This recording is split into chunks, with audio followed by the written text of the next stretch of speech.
नमस्कार, जय महाराष्ट्र. मी डॉक्टर अनिल फळे. रोहित पवार यांनी सुनील तटकरे, प्रफुल्ल पटेल यांच्यावर थेट प्रहार केलेला आहे.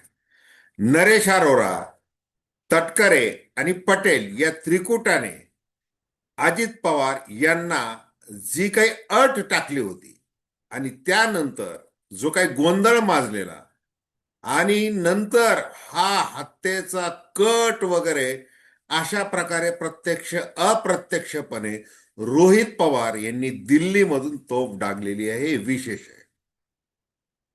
भावकीचा विचार केला नसता तर तू आमदार झाला नसतास, असं वक्तव्य अजित पवार यांनी कर्जत जामखेडच्या विधानसभा निवडणुकीच्या निमित्ताने केलं होतं त्यावेळेला.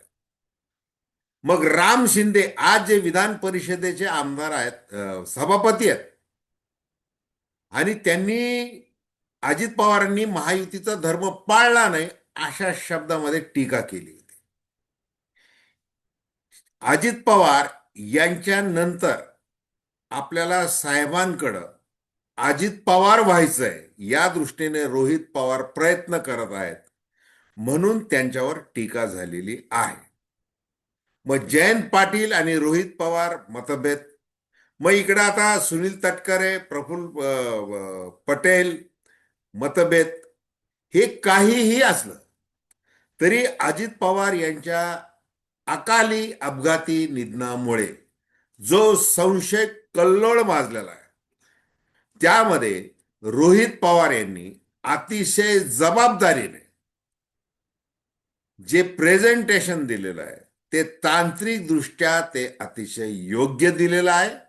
आणि त्याही पेक्षा रोहित पवार म्हणतात त्याप्रमाणे ते भावनिक असल्यामुळे त्यांनी अतिशय तन्मयतेने ते प्रेझेंटेशन बनवलं आणि त्याची उच्चस्तरीय म्हणजे देशी परदेशी संस्थांकडून झाली पाहिजेत असा आग्रह धरलेला आहे आणि घातपात झालेला आहे असं म्हटलेलं आहे. आणि आता उंगली निर्देश केलेला आहे तटकरे आणि पटेल यांच्याकडे. आता नरेश अरोरा हे जे राजकीय सल्लागार, हे एकूण काय आहे त्याविषयी आपण थेट विश्लेषण करतोय. दर्शकांना विनंती की चॅनल सबस्क्राईब करा, सबस्क्राईबचं बटन दाबावं आणि आपली प्रतिक्रिया बिनधास्तपणे नोंदवावी.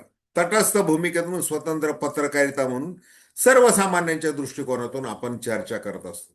हे बघा, खरं तर जे काम सुनील तटकरे, प्रफुल्ल पटेल ज्यांना पक्षाची खूप काळजी आहे, त्यांनी अजित पवार यांचा अपघात कसा झाला, का झाला, याच्या खोलामध्ये गेलं पाहिजे होतं. ते त्या खोलामध्ये गेले नाही.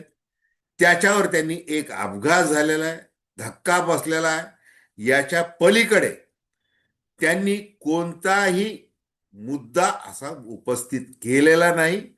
आणि त्यांनी जी घाई केलेली आहे राजकारणाची, ती राजकारणाची घाई केल्यामुळं ते खलनायक ठरलेले आहेत. आणि मग आपण खलनायक नाही तर आपण नायक आहोत असं सांगण्याचा ते आटोकाट प्रयत्न करत. सुरुवातीला एक गोष्ट सांगितली पाहिजे. ज्या वेळेला नरेश अरोरा डिझाईन वॉक्स, रणनीतिकार, मग कर्नाटकसह इतर ठिकाणी कसं त्यांनी काम केलेलं आहे. मग या नरेश अरोरांची शिफारस कुणी केली? सुनील तटकरे यांनी केली. मग सुनील तटकरे यांनी शिफारस केली. ते कंत्राट 200 कोटी रुपयांचंच प्रतिमा इमेज बिल्डिंगसाठी दिलं गेलेलं आहे विधानसभा निवडणुकीच्या निमित्ताने. हे महाराष्ट्राला सांगितलं कोणी? अगदी आकड्यानुसार त्यावेळेला तर ते सांगितलं होतं रोहित पवार यांनी. हे लक्षात घ्या. आता सुनील तटकरे एक काल परवा पत्रकारांशी बोलताना रोहित पवार यांच्या विरोधात जे बोलले, उपास गर्व बोलले की रोहित पवार नेते आहेत, त्यांच्या नेतृत्वाखालीच आमचे 41 आमदार निवडून आलेले आहेत वगैरे वगैरे, ते असं बोललेलं. मग आता तटकरे जे आहेत, तटकरे यांनी नरेश अरोराला पुढची सगळी कामं दिली पाहिजे, शेकडो कोटी रुपयांची. त्याच्यासाठी ते अजितदादांकडे आग्रह धरत होते. आणि 27 जानेवारीला म्हणजे 28 जानेवारीच्या आधी 27 जानेवारीला मोठी खडाजंगी झाली आणि दादांनी खड्या आवाजात नरेश अरोरा आणि त्यांच्या प्रतिनिधींना, म्हणजे ते कन्सल्टंटच्या माणसांना त्यावेळेला झापलं त्यांच्या खड्या आवाजात. आणि मग सुनील तटकरे यांच्याकडे त्यांचा इशारा. मग सुनील तटकरे यांनी खुलासा करून टाकला. काय केला खुलासा? माझं नाव घेतलं का? बरं, घेतलं तर मी त्या दिवशी 27 तारखेला दादांना भेटलो. माझी भेटीची वेळ, नियोजित वेळ 5:10 होती. 6:45 पर्यंत मी दादांशी बोललो असं म्हटलं. आता याच्यातून काय समजायचं ते समजा. आता दुसरा, प्रफुल्ल पटेल, ज्यांचा मुलगा प्रजय पटेल.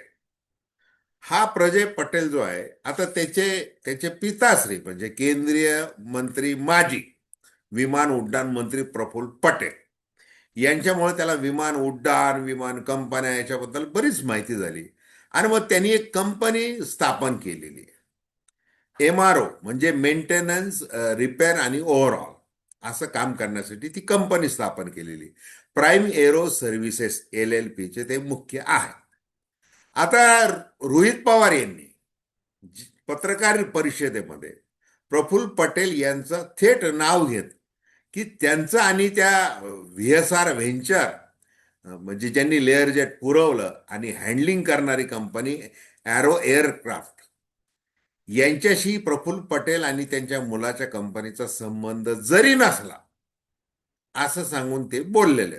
त्यांना जे बोलायचं त्यांनी तो धागा पकडून ते बोललेले. मग प्रफुल्ल पटेल यांच्यावर देखील संशयाची सोय. हे देखील ते अपघात झाला का घातपात झाला याच्यावर काही बोलायला तयार नाहीत, अजूनही तयार नाही. तटकरे आणि पटेल यांना जास्त कशामध्ये इंटरेस्ट आहे, तर तो इंटरेस्ट एवढ्या पुरताच आहे की पक्ष आणि पक्षाचा जो सत्तेसाठीचा जो वाटा आहे केंद्रामधला आणि राज्यामधला, तो शरदचंद्र पवार राष्ट्रवादी काँग्रेसला कोणत्याही स्थितीमध्ये मिळू द्यायचा नाही, एवढंच ध्येय. आणि मग असं पसरवलं गेलं मध्यंतरीच्या काळामध्ये.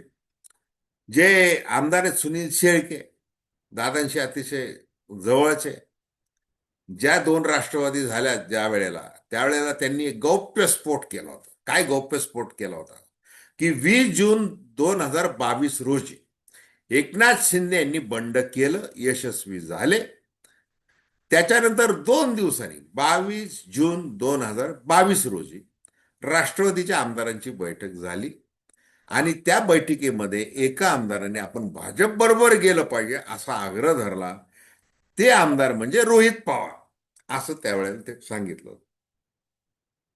आता मला काही अजित पवार व्हायचं नाही, मी शरद पवारांपेक्षा खूपच लहान आहे, ते माझे आजोबा आहेत आणि ते पोहोचणं शक्य नाही वगैरे वगैरे, ते रोहित पवार यांनी दरम्यानच्या काळामध्ये अनेक खुलासे केलेले आहेत. आता ज्या वेळेला विलिनीकरणाची चर्चा आणि मग ते सगळं चाललेलं आहे, आता 16 तारखेला शरद पवार हे त्यांच्या नेत्यांशी बोलणार आहेत. म्हणजे आज जी पत्रकार परिषद होणार होती ती रद्द केलेली आहे. आपण अलीकडेच म्हणजे आत्ताचा जो गेला व्हिडिओ आहे तो अवश्य बघा. त्याच्यामध्ये आपण हे याच्या संदर्भात सगळं निवेदन केलेलं आहे, चर्चा केलेली. तेव्हा विनंती की चॅनल सबस्क्राईब करावं पुन्हा एकदा विनंती करतोय. आणि आपल्या प्रतिक्रिया बिनधास्तपणे नोंदवाव्यात. आणि हे जे काही संशयाची भूतं राजकीय दृष्ट्या जी नाचायला लागलेली आहे, त्याच्यातून महाराष्ट्राला काय मिळणार आहे? ज्या बारामतीमधल्या किंवा महाराष्ट्रामधल्या राष्ट्रवादीच्या सर्वसामान्य कार्यकर्त्याला असं वाटतं की आता एवढा मोठा आघात झालेला आहे, असं असताना हे जे राजकारण सुरू आहे, गलिच्छ राजकारण सुरू आहे, थांबून या दोन्ही राष्ट्रवादी एकत्र आल्या पाहिजेत. आपली विचारधारा जपली पाहिजे आणि त्याची ते वाट बघत आहेत.